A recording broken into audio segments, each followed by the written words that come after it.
Dando continuidade à nossa série de aulas sobre termodinâmica para química geral, vou falar mais um pouquinho sobre variação de energia e capacidade calorífica.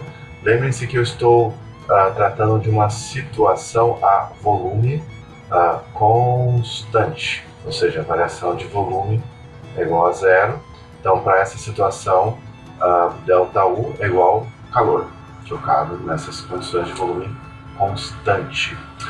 A energia interna do sistema aumenta com a temperatura, especialmente se você tiver um gás perfeito, um gás monatômico perfeito, por exemplo, como o hélio, argônio, neônio. A energia interna vai ser uma função unicamente da temperatura. Então, nesse gráfico aqui você tem a energia interna aumentando com a temperatura. Então, aqui em preto, o aumento da energia interna com a temperatura. Em qualquer temperatura, por exemplo, pode ter aqui TA, TB, eu posso traçar uma tangente. Então, eu tenho duas tangentes aqui em azul, na temperatura TA e na temperatura TB. E a inclinação dessa tangente, tecnicamente, é a capacidade calorífica a volume constante, que, a rigor, é a derivada parcial da energia interna com respeito à temperatura, mantendo constante o volume. Bom, você faz química geral. Você pode ser um aluno, por exemplo, de zootecnia, ecologia, não tem cálculo. Então não se assuste com a derivada parcial, nós já vamos simplificar isso aqui. Eu poderia definir grosseiramente então a capacidade calorífica como CV igual ΔU sobre ΔT, e eu estou mantendo o volume constante. Então esse ΔU sobre ΔT,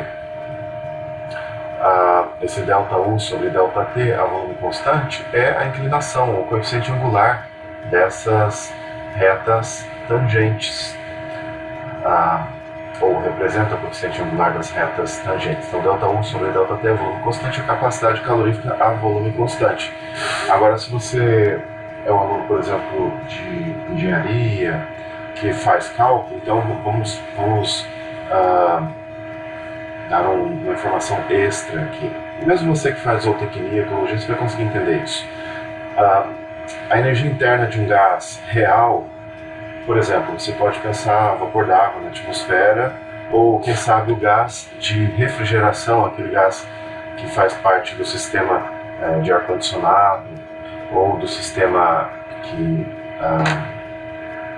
está presente na geladeira, por exemplo. A energia desse gás depende não só da temperatura, mas do volume também. Então aqui você tem no eixo vertical a energia interna, U, e nesses eixos aqui horizontais do plano você tem volume e temperatura. Essa superfície em azul representa os diferentes valores de energia para diferentes situações de temperatura e volume. Você pode pensar uma situação a volume constante. Como é esse volume constante? Você variar a temperatura, mas manter o volume constante. Então, repare esta curva em azul.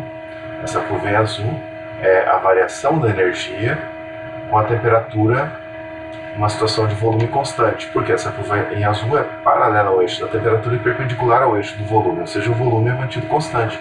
Então, você traça em qualquer temperatura uma tangente, e aí você tem a capacidade calorífica, que é a derivada parcial da energia interna com respeito à temperatura, mantendo o volume constante. Volume constante, e isso aqui é a inclinação da tangente. Então, aqui eu aproximei ΔU sobre ΔT, volume constante, a capacidade calorífica, para você entender melhor, você que faz zootecnia e ecologia. Mas o detalhe é que a capacidade calorífica a volume constante em A é menor que a capacidade calorífica a volume constante em B. Como é isso? Repare só, a energia interna varia com a temperatura, e a inclinação dessas tangentes em diferentes temperaturas muda. A inclinação é maior aqui na temperatura B, ou seja, a capacidade calorífica aumenta com a temperatura, embora nesse curso que é dedicado aos alunos de química geral, eu trate, na maioria das situações, a capacidade calorífica como constante.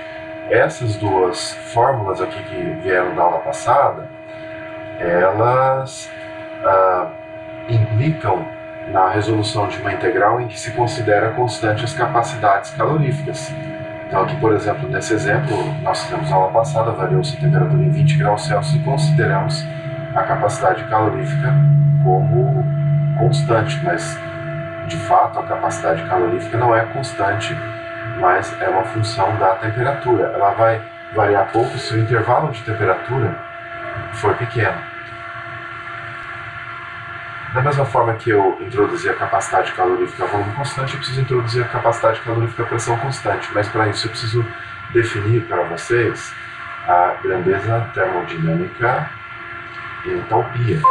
Isso vai ficar para uma próxima aula. Até lá!